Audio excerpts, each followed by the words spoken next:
Bun găsit tuturor cititorilor portalului Luduș Online, de fapt singurul site de știri al orașului Luduș din 1999 până astăzi. Ei bine, Luduș Online, ca și acum 4 ani, s-a gândit să vă prezinte toți candidații care vor fotoliul de primar al orașului Luduș. Dacă acum 4 ani de zile am făcut interviuri scrise și doar câteva fotografii din campania electorală, iată, în acest an tehnica a evoluat și mulțumesc pe această cale colegului meu Ceabi, care iată este la camera de filmat și care asigură calitatea acestei filmări alături de candidatul Cipăian Dragoș Ciprian. Așadar, pentru început, domnule Cipăian, ce v-a determinat să intrați în viața politică? În primul rând, bună ziua! Vreau să salut, în primul rând, acest minunat studio și faptul că dumneavoastră sunteți gazdă. Pentru mine ați mai fost gazdă, dar la celălalt studio, în urmă cu vreo 6 ani de zile. Poate că e un pic prea mult spus, intrat în politică. Pentru mine, faptul că sunt în momentul de față în poziția de a candida pentru poziția de primar reprezintă o onoare și să știți că nu doresc să fac politică, vreau să fac administrație. Dar dacă ajungem până acolo, vreau să fac o politică, politica omului de rând. Până la urmă, omul este pilonul principal și despre asta este vorba. Trecem mai departe, domnule Cipăian Ciprian. Când ați făcut acest pas de a intra în politică? Da. Cochetam cu ideea asta de vreo aproximativ 2 ani de zile, dar ideea era ca eu să mă duc din poziția de independent.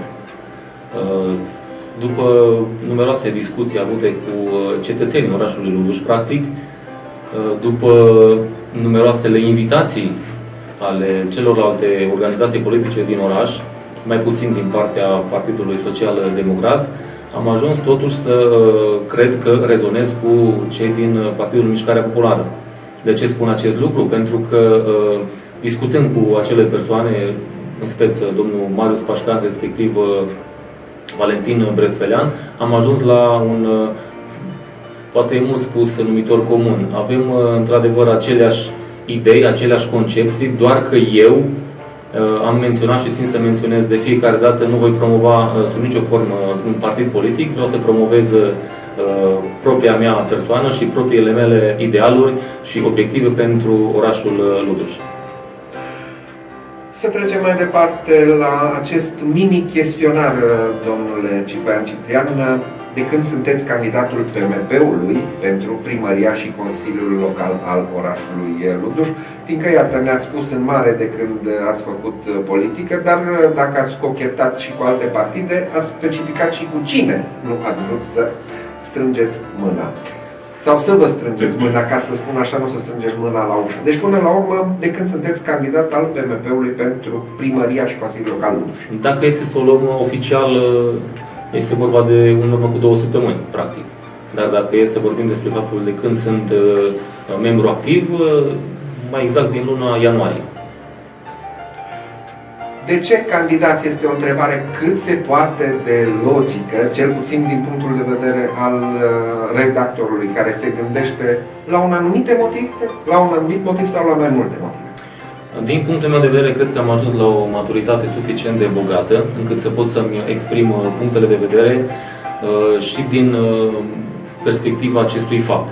Având în vedere că sunt cadru didactic de 16 ani și lucrez în mare parte cu copiii de la ciclul gimnazial și primar, întotdeauna modalitatea sau cuvântul, vreau să spun, facem, nu l-am folosit niciodată ca și paravan.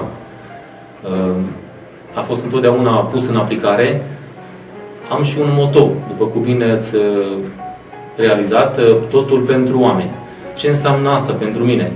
La un moment dat am fost abordat de către o persoană și mă întreba că ce înseamnă motoul acesta, totul pentru oameni. Sunt conștient de faptul că totul înseamnă chiar totul, iar oamenii sunt destul de receptivi și destul de știu eu,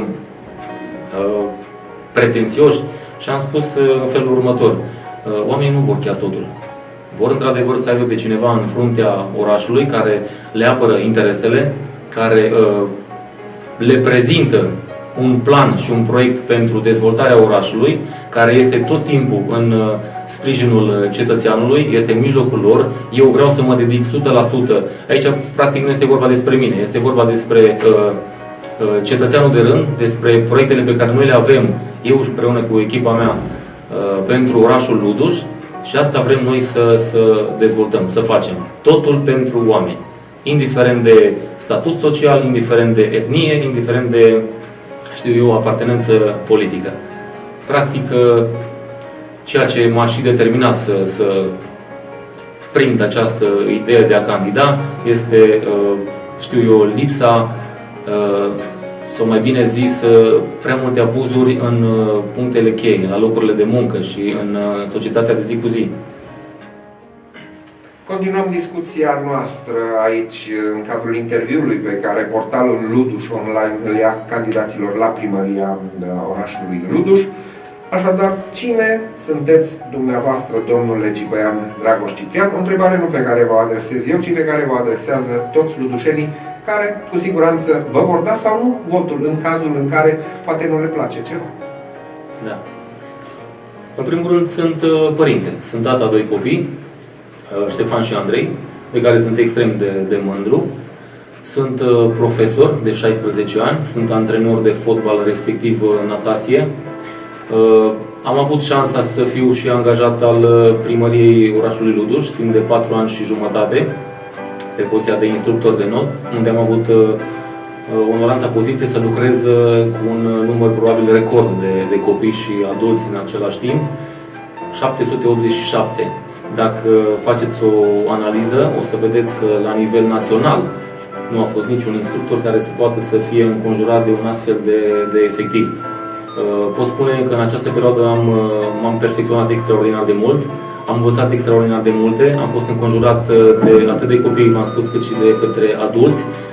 M-a bucurat, în primul rând, deschiderea copiilor față de ceea ce reprezint eu ca și om, în primul rând, și m-am bucurat în același timp de, practic, încrederea pe care părinții mi-au acordat-o, aducându-mi copii și lăsându-i în seama mea ore în șir și ani la rând.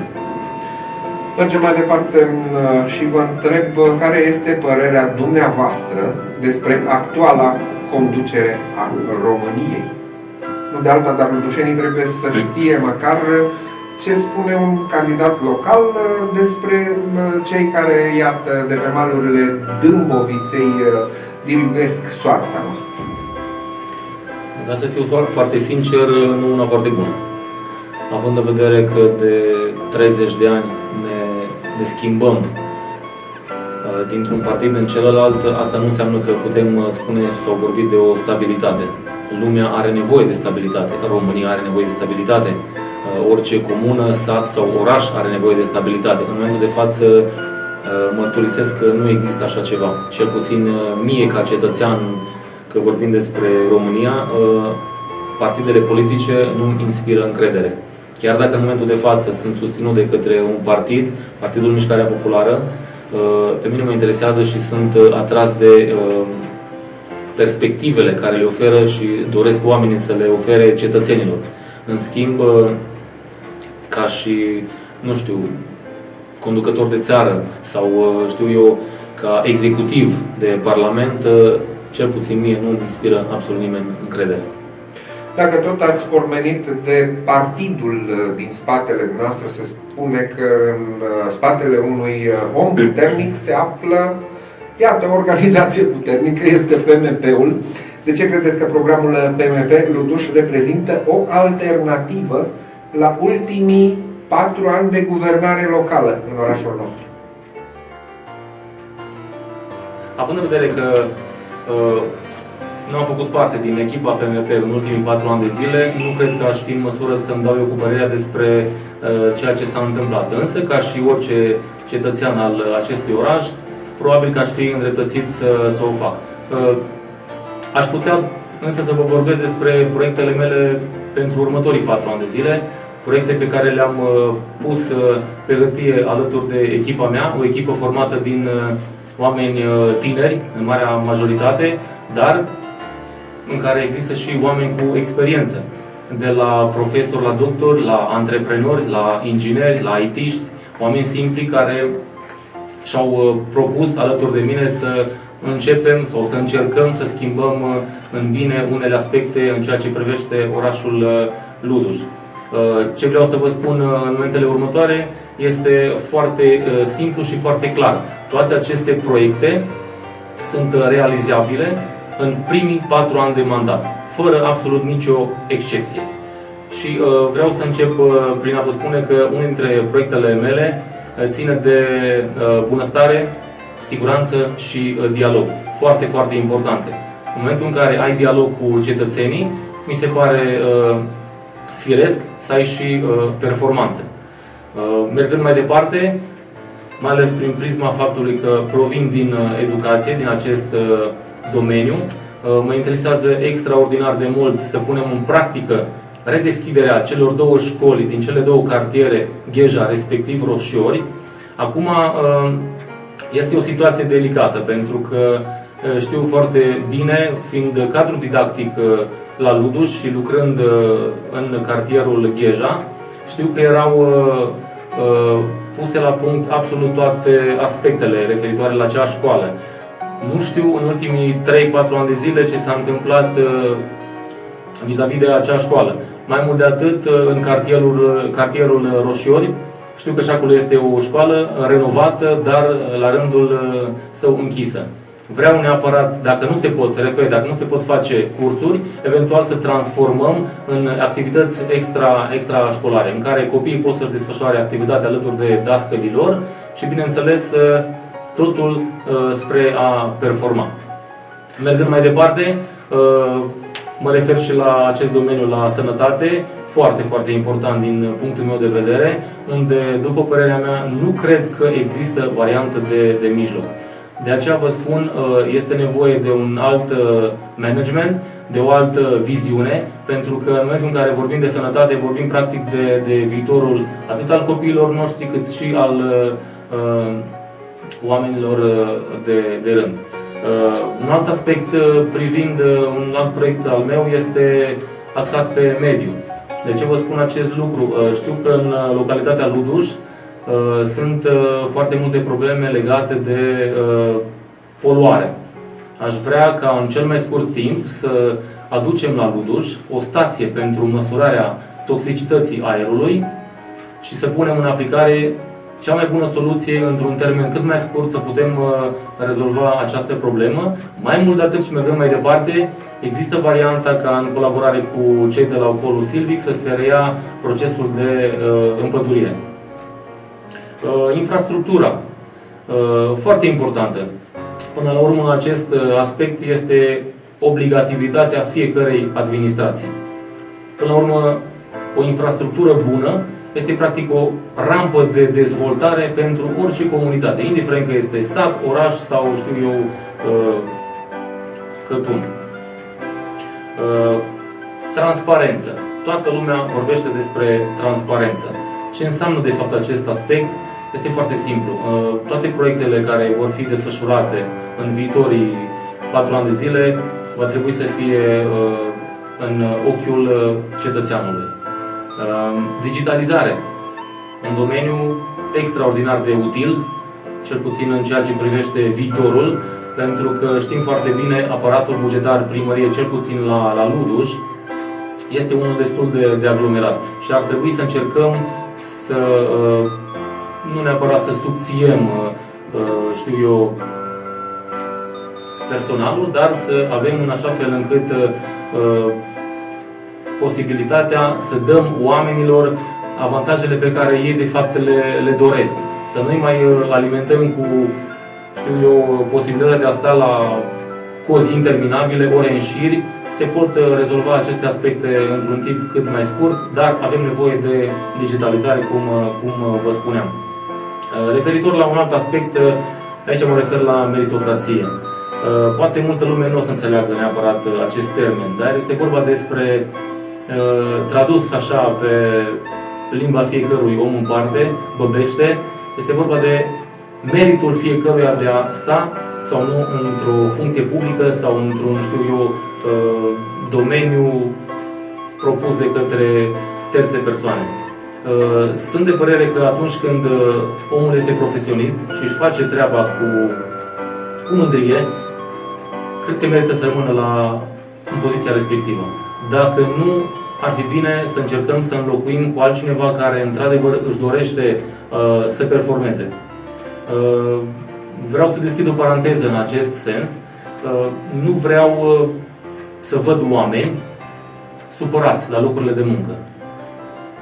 Am trecut prin așa ceva, am văzut astfel de persoane și țin foarte mult ca omul să dea randament 100% în fiecare domeniu de activitate. Dar asta înseamnă să ai omul potrivit în poziția potrivită, să lăsăm pe fiecare să-și facă treaba cu profesionalism. Aici o să închid paranteza și, bineînțeles, vă spuneam la început că toate proiectele mele sunt realizabile în proporție de 100% în primii 4 ani de zile. Asta pot să o adaug și datorită faptului, am menționat ulterior că am fost angajat al primăriei timp de 4 ani și jumătate. 4 ani și jumătate în care aș fi vrut să am mult mai multe proiecte pentru acest domeniu, fiind instructor de not, dar la un moment dat s-au pus piedici. Nu aș vrea să detaliez despre ce este vorba. Oamenii care au fost lângă mine știu despre ce este vorba. Vreau să încercăm toate aspectele negative să le ștergem din prim plan și să promovăm întotdeauna omul și profesionalismul. Trebuie să performăm pentru a avea un viitor atât pentru tineret cât și pentru oamenii de rând. Vă mai spun în încheiere câteva cuvinte care au apărut practic în spațiul public în ultima perioadă. Având în vedere perspectiva mea și intenția mea de a candida pentru funcția de primar, au apărut diverse discuții, cum că, vezi, Doamne, eu aș fi un apropiat al actualului primar, că, vezi, Doamne, acum o să fie o surpriză chiar și pentru actualul primar, conturile dânsului ar fi pe numele meu și există posibilitatea ca după aceea eu să fiu cooptat în echipa dânsului. Să știți că sunt doar niște aberații, sunt doar niște dezinformări și practic nu mă avantajează sub nicio formă aceste aspecte. Respect fiecare părere a fiecărui cetățean.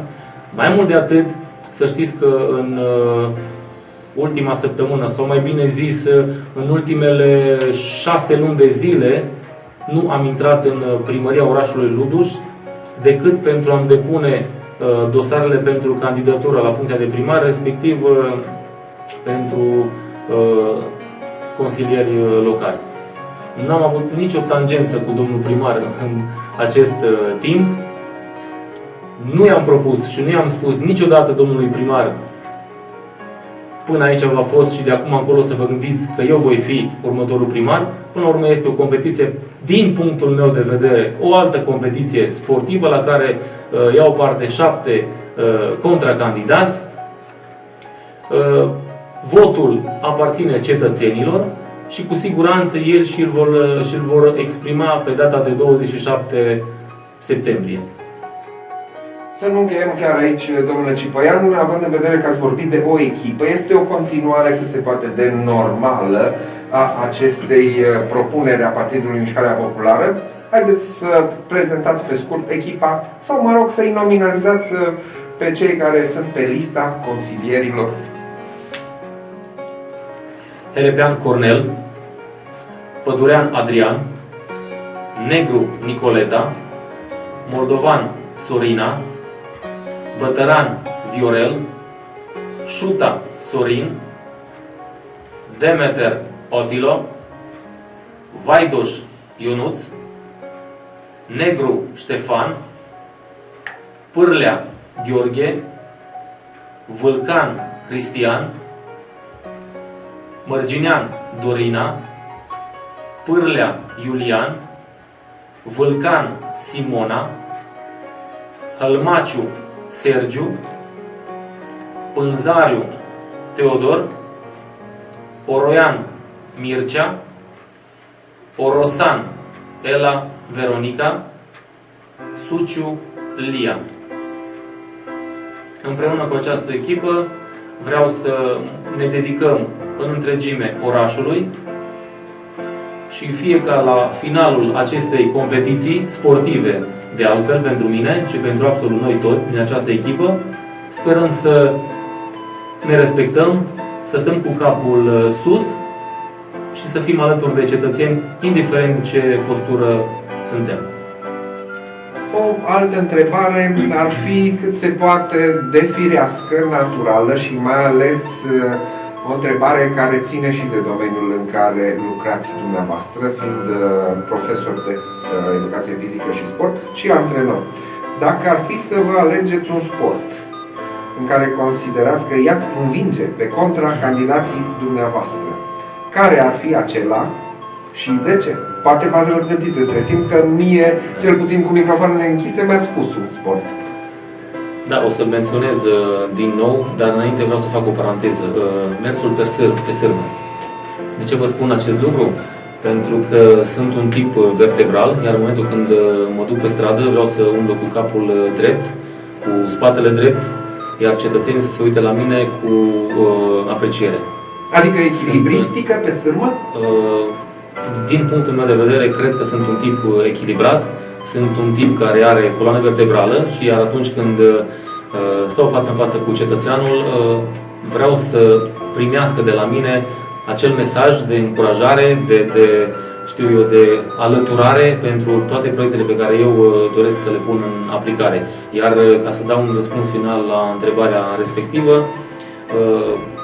aș face oricând o competiție cu toți contracandidații în natație, da? În special pe stilul de not crawl sau flutule. Foarte interesant alegerea candidatului pentru fotoliul de primar al orașului Luduș, a domnului Ciprian Dragoș Ciprian. Suntem la finalul discuției noastre cu candidatul la fotoliul de primar al orașului Luduș, domnul Ciprian Dragoș Ciprian. Domnule Ciprian, un ultim mesaj, o ultimă solicitare din partea noastră a celor de la Luduș Online este un mesaj pentru ludușeni, posibili alegători ai dumneavoastră. Înainte, practic, să transmit mesajul respectiv, vreau să vă mărturisesc faptul că în ultimele zile am interacționat cu oamenii. Vreau să vă spun că oamenii sunt extraordinar de dezamăgiți din toate punctele de vedere. Unii nu au canalizare, alții nu au apă, alții nu au lumină. Cred că sunt lucruri care în secolul 21 nu ar trebui să existe în nicio localitate din România. Mai mult de atât, îmi doresc ca atunci când mergeți la vot pe data de 27 să vă gândiți ceea ce vă doriți dumneavoastră pentru copiii dumneavoastră și pentru dumneavoastră în sine. Doriți un partid la conducere sau doriți un om care să fie implicat din toate punctele de vedere, așa cum am fost și sunt implicat în toate activitățile mele de zi cu zi, atât ca și cadru didactic, cât și ca și antrenor de fotbal, respectiv în natație, sau vă doriți o altă perspectivă, aceea de a avea continuitate sau de a alege o schimbare doar de dragul de a fi schimbare.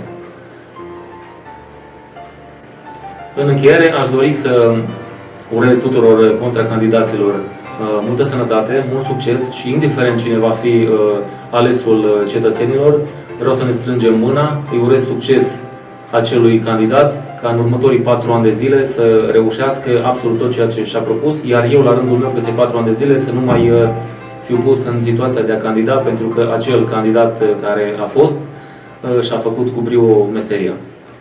Vă mulțumim! Multă sănătate!